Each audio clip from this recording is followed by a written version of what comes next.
¿Qué tal? Gracias por acompañarnos nuevamente. Me da mucho gusto tener la oportunidad de charlar con el doctor en ciencias Benjamín Ortiz Espejel, especialista en ecología, medio ambiente, desarrollo sustentable, pensamiento sistémico y cambio climático, actualmente investigador visitante del Instituto de Ciencias de la UAP. Bienvenido, doctor. Muchas gracias. Muchas gracias, Mónica. Agradezco mucho su invitación. Todos conocemos, doctor, en mayor o menor grado, la compleja problemática ambiental del planeta, que es uno de los mayores desafíos para la humanidad. ¿Qué tanto amenaza nuestra supervivencia el cambio climático, negado solo por algunos líderes políticos, y cuáles son sus manifestaciones más graves en estos momentos? Y cómo no, con mucho gusto, Mónica. Bueno, em, se puede decir que hay dos tipos de cambio climático. Eso es muy importante. El primero, vamos a llamarlo así, el cambio climático de tipo natural, y que es un cambio climático que ha estado asociado pues a la historia de nuestro planeta. Ha habido muchísimas eras geológicas y durante estas eras geológicas también ha habido una serie de cambios atmosféricos muy fuertes y que evidentemente tendrían que ver con cambios climáticos llevados a cabo a lo largo de los millones de años de vida de nuestro planeta. Eso podríamos llamarlo como cambio climático natural. Sin embargo, tenemos que mencionar que ya existe otro tipo de cambio climático que es el que es favorecido por las actividades de los seres humanos sobre el planeta. Entonces, este es un cambio climático que se le llama cambio climático de tipo antropogénico. Y es un cambio climático que ha comenzado a ser estudiado y documentado pues desde el siglo XX, aunque hay antecedentes todavía más temprano que ya anunciaban este riesgo, y se ha llamado entonces al cambio climático como esta condición de cambio de las variables de normales climáticas. Una normal climática significa el periodo, digamos, de 30 años de mediciones continuas de precipitaciones y de temperaturas que dan como resultado un patrón estadístico de lluvias, de temperatura y de eventos extremos como granizos, olas de calor, etcétera. Es un número amplio de variables climatológicas. Entonces, esta medición a lo largo de 30 años es lo que se le llama una normal climática. Eh, para poder contrastar una normal climática con otra normal climática, necesitaríamos entonces un periodo de 60 años de mediciones. Tenemos entonces, por fortuna, ya en la historia de la climatología mundial y de México, ya una larga tradición de mediciones de cambio de condiciones climatológicas. Y por cierto, vale la pena mencionar que la Benemérita Universidad Autónoma de Puebla tiene una de las estaciones climatológicas más antiguas de México y que sigue funcionando. Eso es una cosa que hay que mencionar y que es muy importante y que está a cargo del maestro Miguel Ángel Vergis, que está en el Instituto de Ciencias de la UAP. Pero bueno, entonces el tema del cambio climático es algo que ya se ha ido registrando recientemente y se puede aseverar con un grado de confiabilidad del 95% que efectivamente estamos en una era de cambio climático y que esto representa un riesgo para, yo llamaría, para la civilización contemporánea. Digamos que es un tema que no creo que ponga en riesgo la vida de la especie humana, pero sí creo que pone en grave riesgo el modo de vida en que la especie humana se ha desarrollado en los últimos 200 años. En eso estamos ahora, en un riesgo de carácter civilizatorio y que eh, todavía no podemos valorar perfectamente los efectos que tendrá un cambio climático de tipo súbito. Doctor, usted posee experiencia en el ámbito académico y también ha trabajado en instancias gubernamentales como la Semarnat y organismos como el CONACYT y el Consejo Nacional de Desarrollo Sustentable. Tiene además una maestría en antropología social con especialidad en naturaleza, cultura y sociedad. A partir de esta experiencia me gustaría que me dijera, ¿cuál es la percepción social del cambio climático? ¿Hay mayor conciencia social ambiental? A pesar de que el gremio de los científicos ha difundido y ha demostrado la presencia de este fenómeno de cambio climático, estudios de percepción social han demostrado que todavía no existe, digamos, una conciencia clara entre la población de este gran riesgo.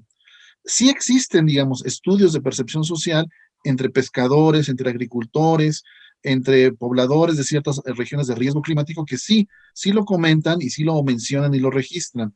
Sin embargo, como un movimiento social de gran, digamos, que esté avalado y que haya una conciencia clara de la población de este gran riesgo, me parece que falta todavía mucho. Yo creo que es un tema que habrá que seguir trabajando desde el campo de la educación y desde el campo de las políticas públicas que es importante fortalecernos y prepararnos para las condiciones que se avecinan de cambio climático.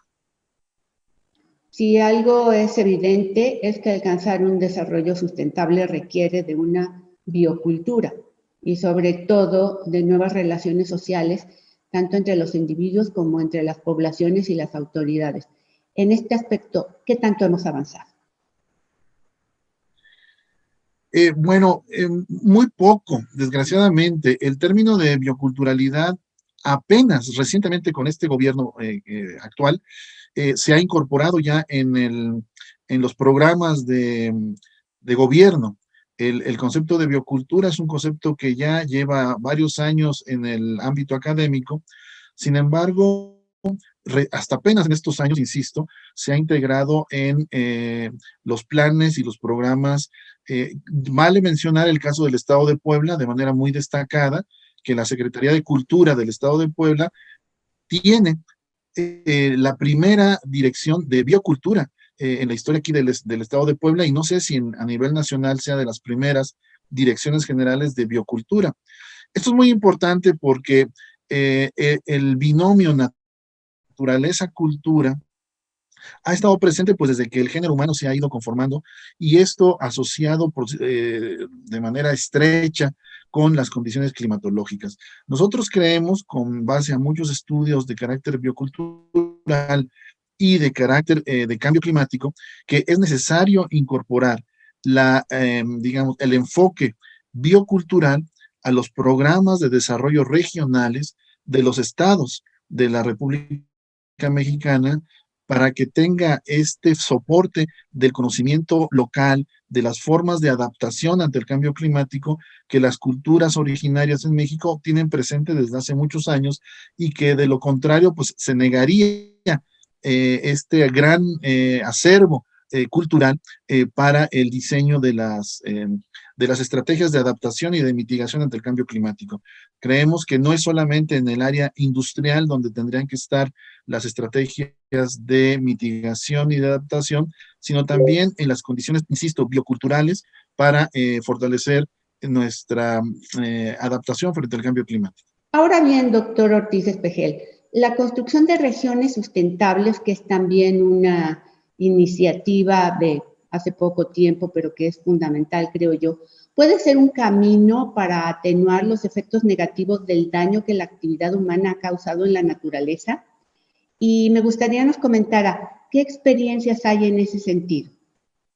Sí, cómo no, Mónica. Bueno, junto con el doctor Víctor Manuel Toledo y un servidor hemos estado estudiando desde hace ya casi 20 años diversas experiencias organizativas de la sociedad civil que eh, que han diseñado formas alternativas de convivencia con los ecosistemas. Hemos podido registrar más de 2.000 experiencias comunitarias que están distribuidas prácticamente en toda la República Mexicana, y que de manera sigilosa, le podríamos llamar así, están trabajando cotidianamente en favor de proyectos de sustentabilidad. Por supuesto, no son experiencias que han sido fáciles, al contrario, han sido experiencias que han tenido que batallar contra 1.000 problemas, pero aquí lo importante es que están presentes, y están presentes en un formato de gran conglomerado de experiencias territoriales que el doctor Toledo y un servidor hemos podido agrupar y proponer una serie de regionalización de estas regiones que le llamamos regiones de la esperanza.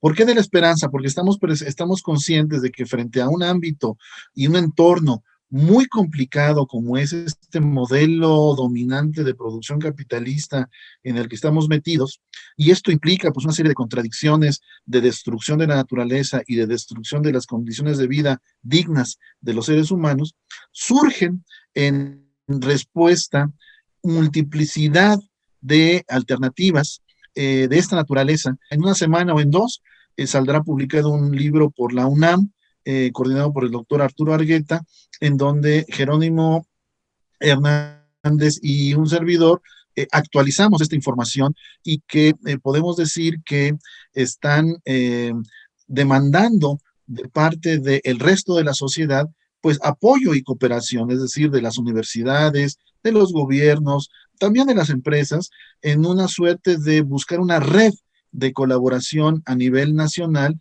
que impulse a estos grupos comunitarios en toda la República. Por supuesto, la experiencia de los grupos zapatistas es una experiencia muy conocida, incluso a nivel internacional, pero no se reduce solamente a los compañeros zapatistas este tipo de experiencias, sino que hay una playa de organizaciones por todo el país de muy diferentes características, agricultores, horticultores, forestales, pescadores, manejadores de suelo, reforestadores, en fin. Por otra parte, ¿cuán viables son los movimientos ambientalistas? Sobre todo los surgidos de pequeñas comunidades y que se enfrentan a enormes intereses económicos de corporaciones y también se enfrentan a dificultades políticas. Hemos visto los conflictos que resultan entre pobladores y el poder, por ejemplo, cuando se pretende explotar minas, perforar pozos, destruir selvas. No, muy buena pregunta, Mónica. Pues yo creo que son los movimientos más legítimos que podemos encontrar de defensa de la naturaleza y serían los movimientos ambientalistas más legítimos, que yo podría decir que son los movimientos locales que están en defensa de su territorio y que ahí es en donde se da la lucha y las batallas más difíciles.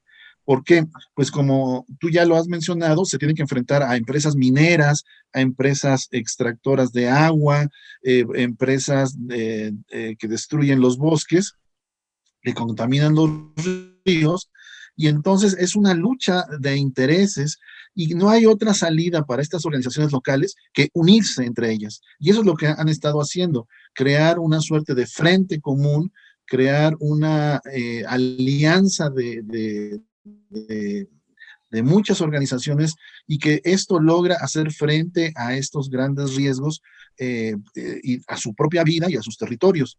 Vale la pena aquí mencionar la reciente recomendación de la Comisión Nacional de Derechos Humanos que está estableciendo el grave riesgo que viven las comunidades del río Atoyac y que ahora afortunadamente los gobiernos de Tlaxcala y de Puebla han atendido. Pero esto fue una respuesta a una lucha de cerca de 20 años de estas pequeñas organizaciones locales. Ahora, la lucha es muy difícil porque hay grandes intereses económicos y aquí también hay que mencionarlo, lo tengo que decir, de parte de las empresas hay una suerte de campaña, digamos, de pintar de verde a las empresas, haciendo un ejercicio tal vez de buena intención, tal vez con una buena fe, pero que sin embargo en el contexto de la magnitud de los impactos negativos que provocan las empresas, lo que proporcionan como fondos verdes o cuidado por el planeta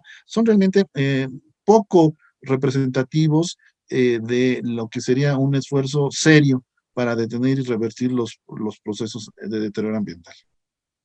Evidentemente se requiere de transformaciones estructurales mucho más profundas ante la magnitud de un problema tan grande como el ambiental, pero también hay que mencionar que no solo son los grandes proyectos industriales los que dañan el ambiente, también enfrentamos un creciente consumismo, invasión de campos para creación de complejos habitacionales urbanos y todo este tipo de actividad también tiene una repercusión en el deterioro ambiental.